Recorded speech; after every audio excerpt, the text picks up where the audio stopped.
All right, good morning, everyone. Welcome to week 2 of Growing Greatness and Confidence in the Arts with myself, Kerri Evans, the drama teacher here at Lenox Hill Neighborhood House. And I am with Hannah Swanson, the dance teacher here. Yeah. And we're very excited to have week 2 of our panel. I wanted to mention to everyone at the top of this panel that we are recording the panels so that if you would like a copy of any of the panels or even all of them, please reach out to Hannah or myself, and we can go ahead and give you that link to the panel video. Hannah has the first one up, so if you're interested in it, please email one of us about it, and we will get the link to you, okay? So that you can have last week's link. This week, we're talking about the urge to compare and judge as it relates to arts classes, performance art. Also, we can even think about fine art in that regard. And we're going to start with, we wanted to open this section up with some personal stories from both of us as it pertains to this topic, because we thought that as artists, it's always nice to kind of share our experiences. And I know a lot of you know us from teaching and us being teachers here at Lenox Hill Neighborhood House, but we are artists in our own right. And so we do have stories to share as it relates to this week's discussion. And then we're going to open it up to all of you. We have some questions that we want you to reflect on, and we'll have a little back and forth discussion regarding these questions. So Hannah, do you want to open it up with your personal story share? Sure. Yeah. I went to school in Oregon for dance. It's a small school. It's not like OSU or U of O. It's not a big name. It's in between those. It's a very small school that had a dance program. It was focused on teaching, so that's why I wanted to go there. And every year they bring in a guest artist, right? A guest choreographer, and everybody who wanted to audition could audition. And then obviously it was like a real life audition process, right? You audition, X amount of people get chosen that the choreographer wanted. And then we took the piece and performed it at what's called American College Dance Festival. And these are adjudicated performances. So what that means is that there's a panel of judges and they watch it and then they just say what they liked about it, but they don't know where the dancers are from. They don't know anything about the piece. So it's all just kind of like, I like it or I didn't. It's my freshman year and I got in, and it's fresh. I was in the program for 2.5, 3 months. That's how soon the auditions happened into the school year. And a lot of people in the program were really upset about it. And they started talking a lot of things about me behind my back. I would walk into ballet class and 15 people, 20 people would all go and turn their backs and start talking amongst themselves. Because only juniors and seniors were supposed to get the part. I danced better than them, plain and simple. The choreographer saw me and that's what they wanted, and I got in. I was having such a problem making friends that I called my mom crying, say, I have to transfer, I have to transfer, I have to go to the University of Oregon. And my mom was like, hell no, go in there and dance. That's what they're jealous of you. Why are you making yourself smaller for people that are jealous of you and when they don't even know you? And so it was really harmful and it was really hurtful to move to an entire new state when you're 18 years old, have no friends, go into you're supposed to be making this huge transfer of your life, and all of a sudden you're being shut out by your entire community. All because you did what you loved and you were good at it. And there was no uplifting. And it was a lot of the community above me, the juniors and seniors above me, that propagated that. Obviously, came in, held my head high, just did my work, and people got to know me and it settled and it was fine. But it really just showed me that even in this small concentrated area in Oregon, that's like not a name brand school or anything like that, that type of competition was so present, and people thought that was the way to handle the situation. And so that was that was really hard for me. And then eventually I became vice president of the program. Hello? I showed you, no, but it was a real true lesson in that. And we made sure from there on out, the people that were involved in the program, that wasn't going to be the case. Hello? Yes. Yeah, excellent. So, thank you for that example, Hannah, especially when it comes to that judgment. For you feeling that from others, judging you, based on you getting into this program at the age that you were. And my story is really about comparison here in school. I just wanted to, someone was saying hello. Is everyone okay there? I'm sorry. We're in the zone here and okay. So yeah, what I'd like to share personally about me when it comes to comparison is I wanted to study theater. I started studying theater as a child. And the desire in me was always there to actually share this art form. And I think I was 11 when I realized I wanted to share this art form. And when I got to the college level, my father was very insistent upon me going to school for something that I could make money doing. And so that definitely was a hard thing for me to handle at the time. I knew where he was coming from. I wasn't mad about it, but my heart was telling me what direction I wanted to go, and he was telling me I had to go somewhere else with it. So I went to undergrad at the College of St. Rose in Albany, New York. And when I got there, they didn't have a program in theater. So I went for communications, which actually has served me in this field anyway. But what I ended up doing was I ended up taking all the theater classes they offered and getting a minor in it. And they had one teacher that taught the theater classes because that's how small of a program it was. And I was in it all the time. So he knew me and he knew my instrument and he knew me as an actor. And he recognized the talent that I had in this field. And I remember one class I was in with a bunch of other students who were just taking it to get a credit, right? They weren't really into theater. They weren't really into acting. And I remember we had to work on some monologues, and I brought in my monologue and I did it. And, at the end of the day, we got a grade on it, and I see the grade and it was an A-. And most people would be very happy with an A-, but because this was my love and passion, I was heartbroken that I got an A-. I wanted an A, I wanted an A+. And I went up to him at the end of the class and I said, I don't really understand this. I said, in this class, I'm the only one in this class that actually wants to act and is here because I love it and I have a passion for it. And he said, well, that's absolutely correct. He's like, but I'm grading you based on you and your work in this class, not you against all these other people, right? Because acting, it's an individual art form. And I know that you have shown me A+ before, and this wasn't an A+, and that's okay, right? It doesn't always have to be an A+. We don't really grow when we keep getting A+, right? It's when we get a A-, a B, a C, even a D and F. That's where we start to say, oh, what do we do now? How do we grow in this? So for me, that was my first realization with acting, where it's not me in the group and I'm up against the group. I'm up against myself in the acting world. Right, I am going to be judged on my work from a teacher and not what I did and what somebody else did in comparison. And that's what actually has served us, and I'm going to get into it later, but has served me as a teacher. That lesson that I learned in undergrad, I keep with me as a teacher, and it's the basis for which I look at all of my students coming into class. Not as, yes, you're coming into a group class, but I'm not looking at you as a group, I'm looking at you individually. And we're going to talk about that a little later. So we wanted you all to reflect. Maybe one of our stories reflected with you or resonated with you, but we have a few questions, some guiding questions that we wanted to just offer up. And if you all want to unmute right now, we're going to kind of open it up to a discussion. But I wanted to give you the questions, and I just want you to kind of reflect on them and think about it. So do any of these questions resonate with you, or can you relate to any of these in any way? One is the question of, what if I can't do it? And this is as it pertains to the arts or even just in general in life, right? What if I can't do it? Am I going to embarrass myself? I'm not the way that I used to be. I can't do it like the teacher can.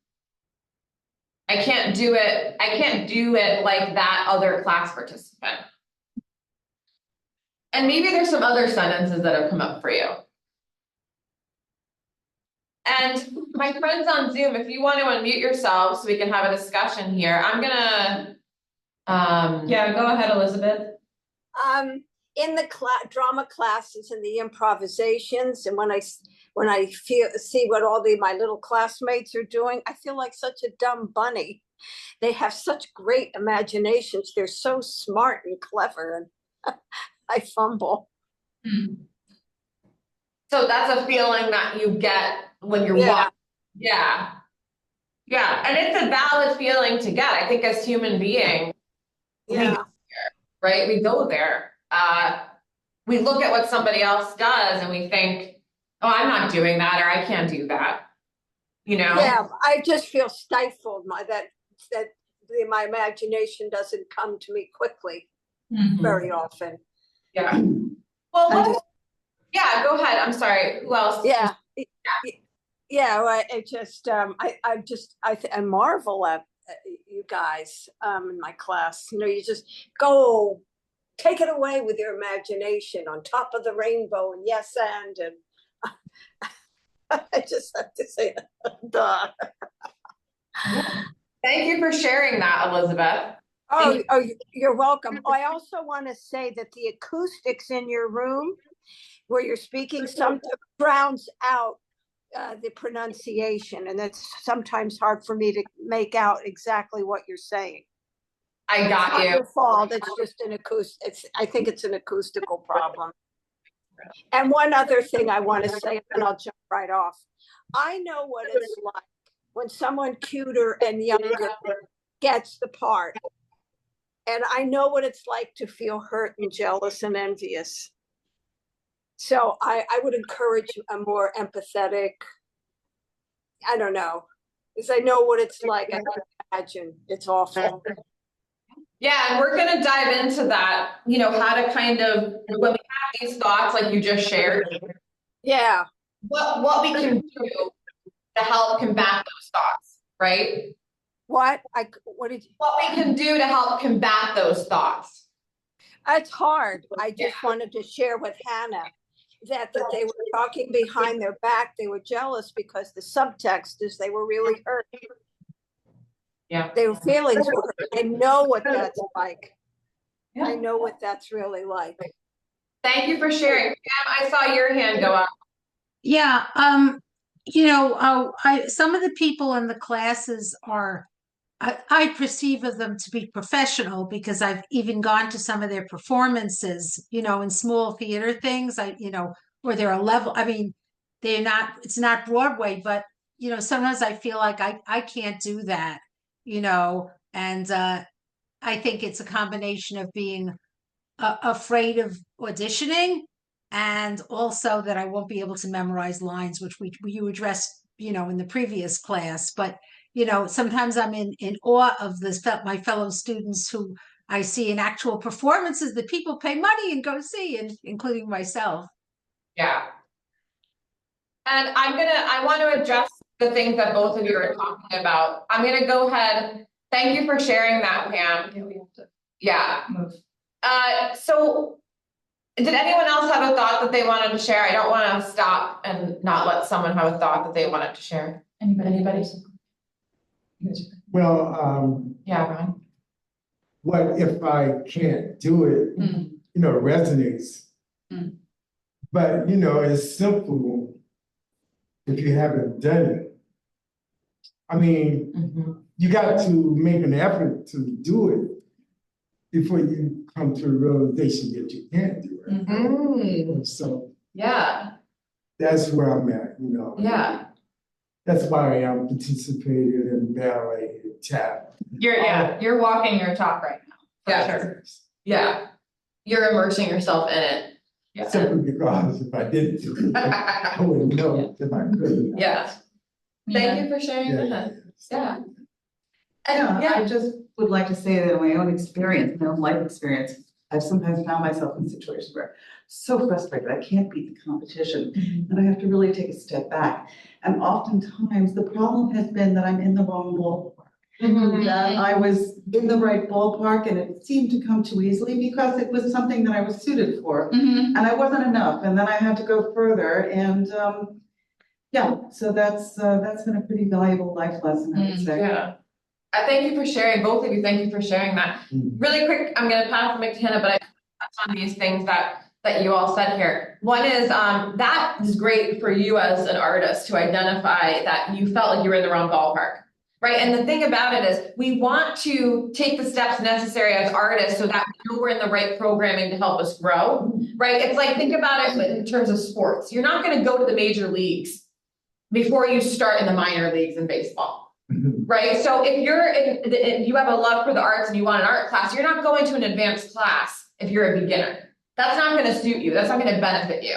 You learn a lot from watching others, don't get me wrong, but you want to start at the level that you're at. So identifying your talent is something that has to be there, your instrument, what you have, the knowledge that you might know, right? And then you start at, maybe you're a little bit more than beginner, but you go to a beginner and then you see how that feels, and then you're not overwhelmed starting in advanced. Does that make sense for everybody? The other thing I wanted to touch on about admiring other people's work, Pam and Elizabeth, you talked about this. As artists, we can admire people's work, but we have to leave it at that moment of admiration. When we start to take it into, I can't do that, or I wish I could do it like they can, then we start to damage our instrument as an artist. We start to shut down our instrument. So I want to encourage everybody, yeah, admire people's work. Say, that's amazing. I admire so many actors' work, right? But I never go, well, I admire Meryl Streep, I have to be the next Meryl Streep. No, I'm going to be Kerri Evans. That's who I'm going to be, right? I can love and reflect on people's artwork, but I'm not going to sit there and now damage my instrument by saying I can't do it like that. Elizabeth and Pam, I've worked with you both for a long time. You've got talent and skill. Even if you're admiring other people's work, I'm admiring your work as well, right? So I just want to put that out there for everybody. Oh, thanks. Pam, you were one of the people I was thinking about. I admire you so much. You're so smart.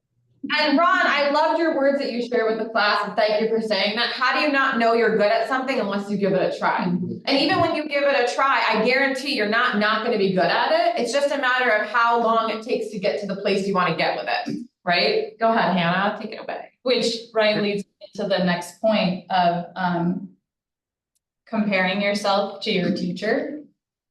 I always joke with my 3 and 4-year-olds, they're like, I can't do it. I'm like, have you ever tried it before? No.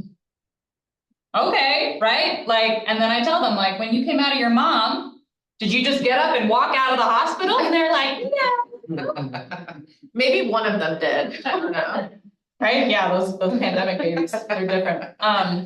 But you don't. You go through crawling.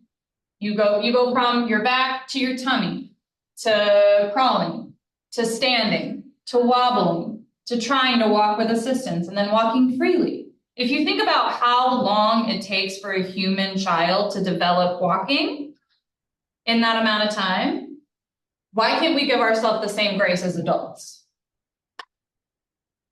Right? Like, it's insane to try to think that coming into a ballet class for the first time, you're going to be able to pick up Vaganova, right? It's kind of like saying, like, me going into Kerri's improv class, the first time I'm going to have everything ready to go, and I'm probably going to stumble over my words and ideas.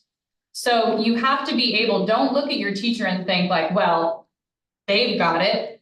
Yeah, I've been dancing since, I've been training properly since I was 8 years old, and now I'm in my, older years. So I've been working really hard at it. And if you're just starting now because you have the time, or for me, a lot of people come and they say, my mom never let me do this, and now I'm doing it. Like, my mom never let me take tap. I had to take ballet, or I had to take piano. So now I'm doing it. You can't put that against yourself and work against yourself when you're the one trying to try it, like you're saying, right? So you can't look at your teacher in comparison, because we've been doing it a lot differently. And then at the same time, everything has changed now. The way that I was taught was, suck in your lunch, suck in your dinner. Things were being said to me like that at 12 years old. That's not healthy. That's not correct. So a lot of things have changed now, and Kerri and I, especially during 2020, all of VPA was having conversations about, what does our classroom look like? What is the language that we're using? What have we been told? Because other people said, well, this is the way we've done it for the last 60 years in this art form. This is the way we continue it. We started breaking those cycles amongst ourselves and how we talk about the body and how we talk about what we move in class. And I'm very, like, my first beginner ballet class, I talked about the gatekeeping and systemic racism that exists in the art form and in all types of dance to this day. Because that's important to me right now. And that's what we need to be aware of. So a lot of things that you're experiencing from teachers like us and other teachers right now, we're trying to take a lot of things that have been done and trying to break it down and make it what it should be, which is like being transparent about the art form and making it a healthy place to exist. Because that urge to compare and judge, whether or not you came from a really great studio or a great acting place, it was somehow seeded in there no matter what, right? Because that's what's always been done. Like, right? Oh yeah. We're going to be in an acting class together, but I'm going for that part. I don't care if Kerri's my friend. I'm going to blow her out of the water. And then I see her after like, you did great. That's so good. That's fake, right? So don't compare yourself to your teacher because all of these things have changed and we're constantly trying to adapt and make things new and make things better. So you can't compare yourself to us, right? We're trying to give you everything that we can to make you what you can do right now.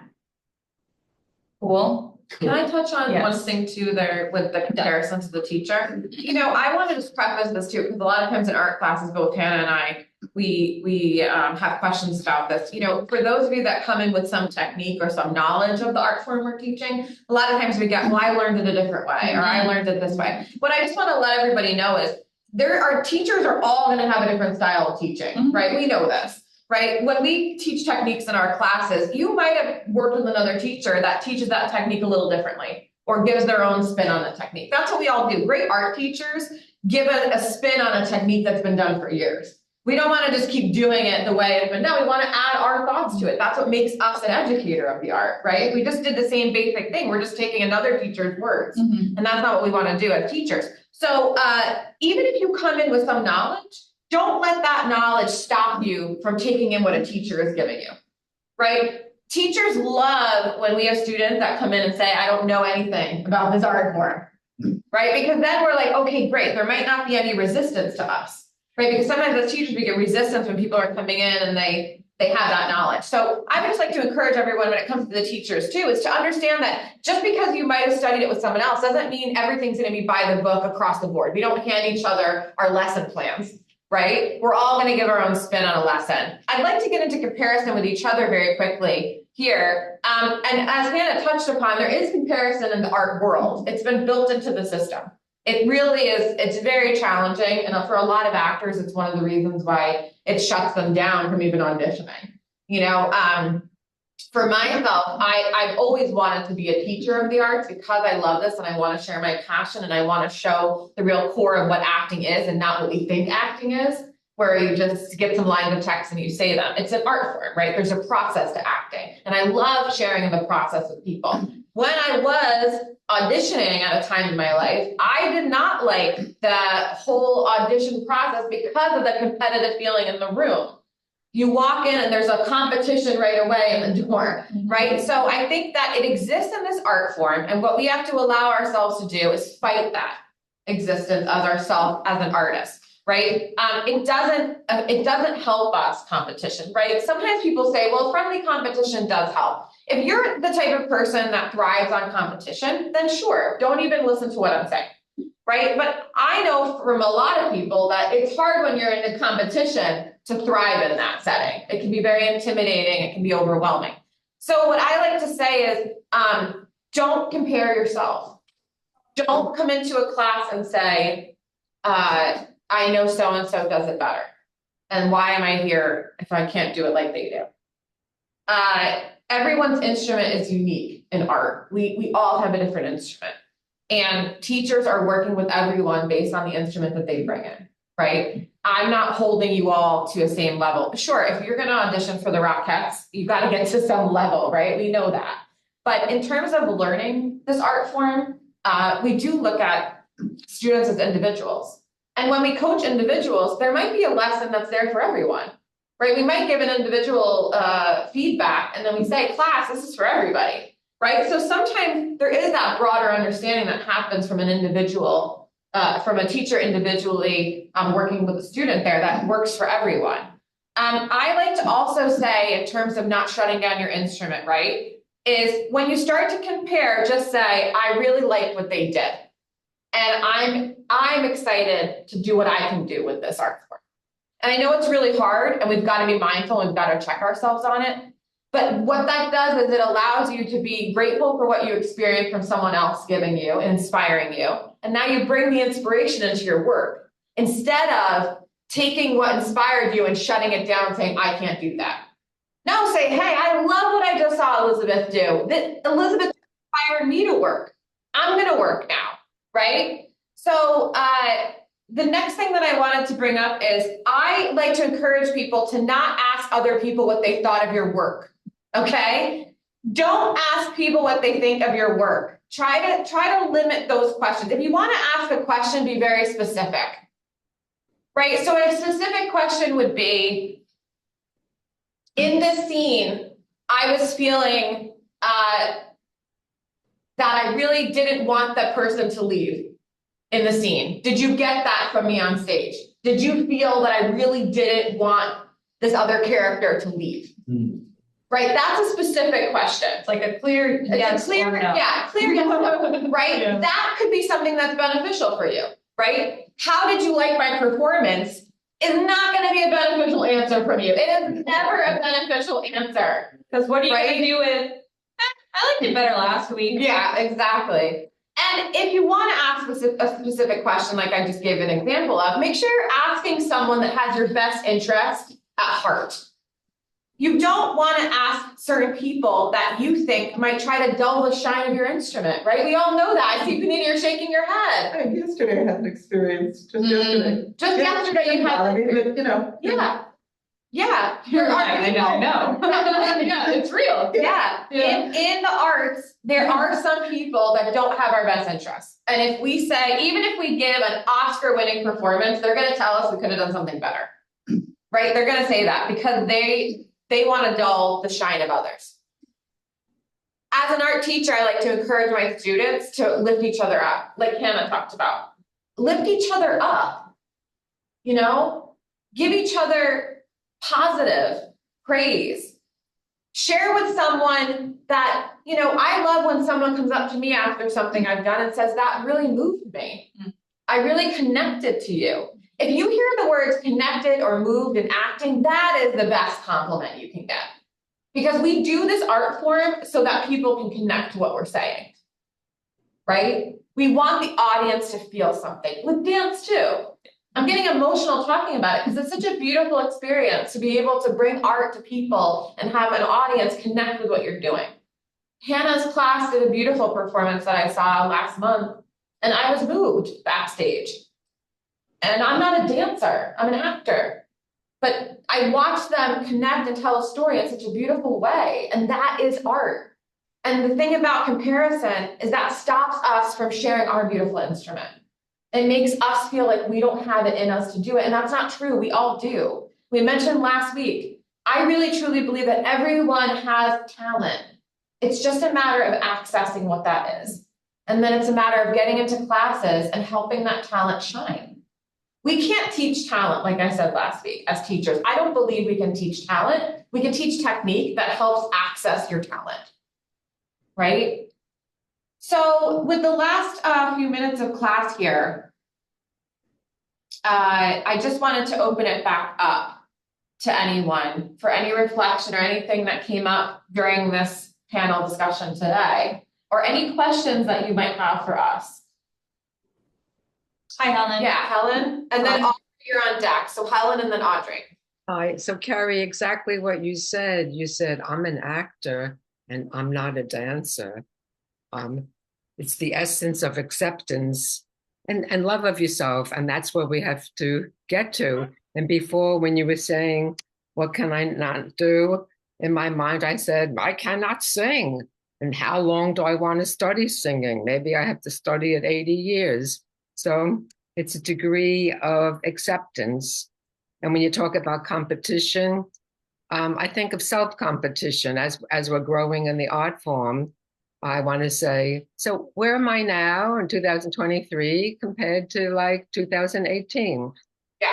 am I competing against myself? No, I'm looking at the level of improvement. And your concept of admiring great imaginative people, I admire them. I just admire them. And I sit back and I say, like, awesome. Oh, they're awesome. Yes. I love what I see and I admire it.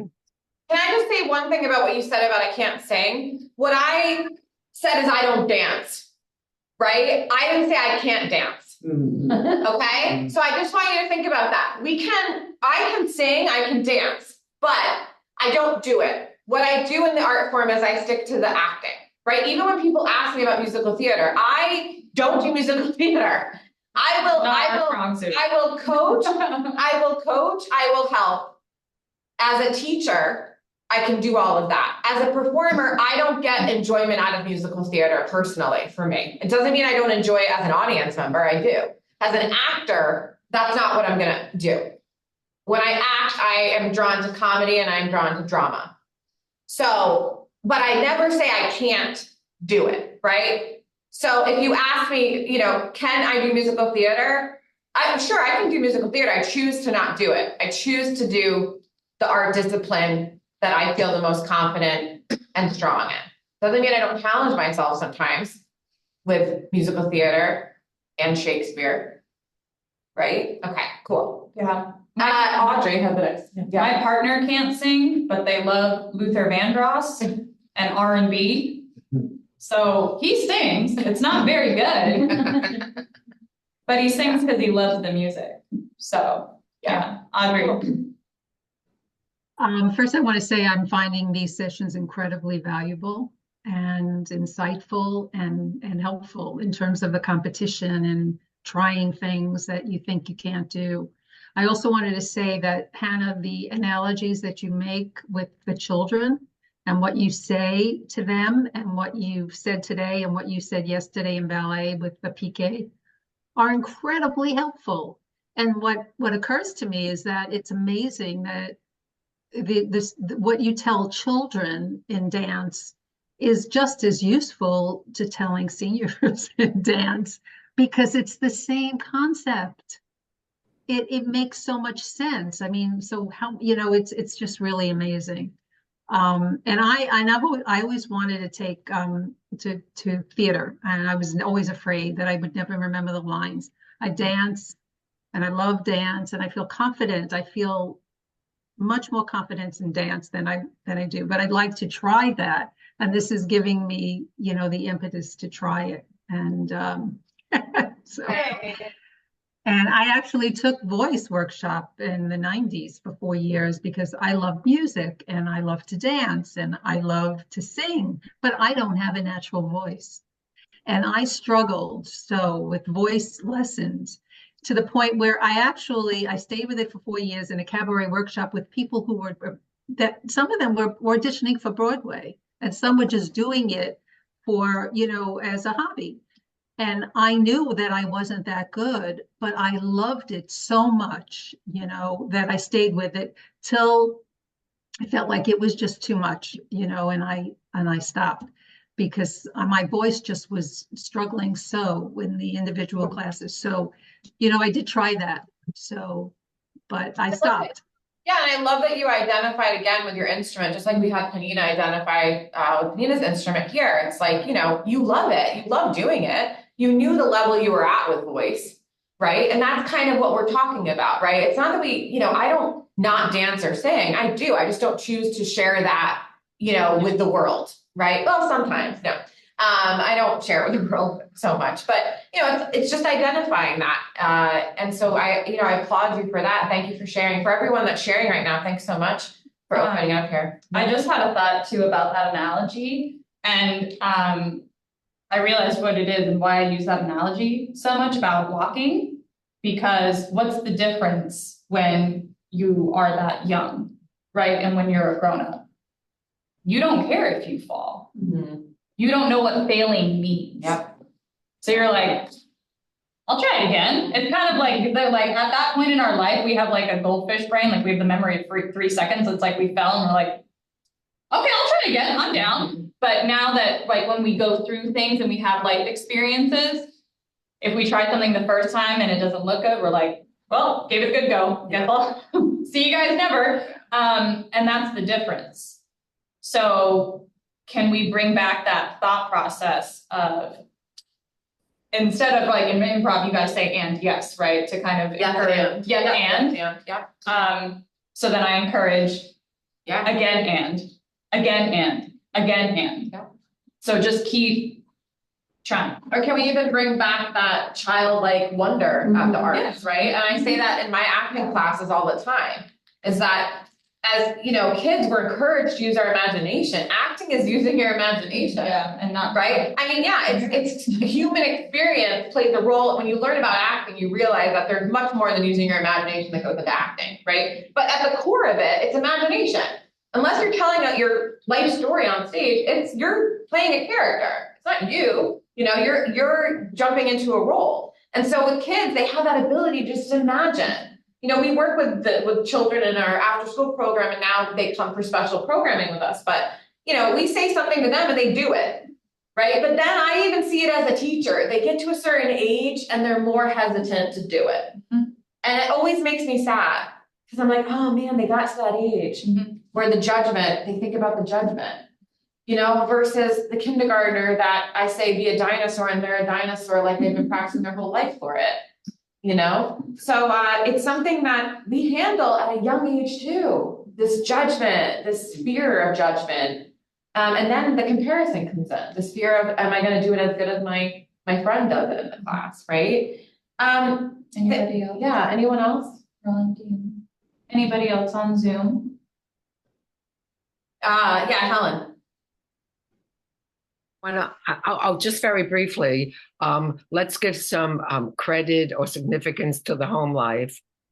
If there are parents that support you and give you a lot of confidence, that young child, that young toddler is ready to try anything. Yeah, or like any supportive adult, I feel like, right? The community that you call in. Yeah. Because some people, with some families especially, you know, families sometimes can't support that. So they're at after programs or community programs. And so that one person that they see once a week is that person that lights up, right? Like the community programming that frankly, Kerri and I and Jannard and Musa and Michelle run here. Like we create our own community in that. Yeah.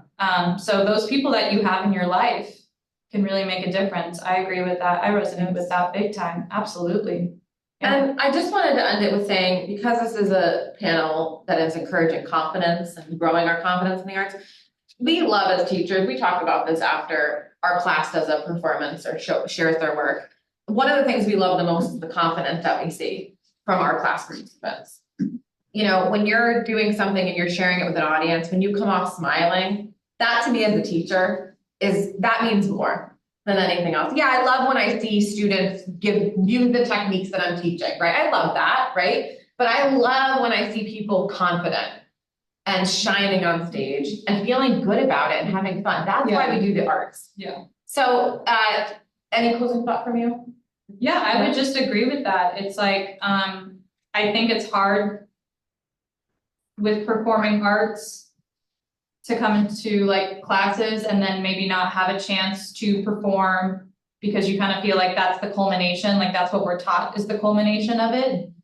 I guess it sounds really cheesy, but like romanticize that time in class. Because if you don't like to perform or they're not there or anything like that, like take class as a performance. And if it feels that good and you feel like you're on 10, just imagine that. It's like that. So it doesn't have to be, don't feel like your work has to be performed or has to be shown on a stage in order to be validated. Yeah, as the art. Absolutely. Yes. Practicing the art form and communicating about the art form is a tale as old as time, and we need to keep doing it. Yeah. There's always going to be performances, right? Like, I don't think New York City Ballet is going out of business anytime soon. So this is where it starts, and this is where community is built, is this type of behavior and this type of action.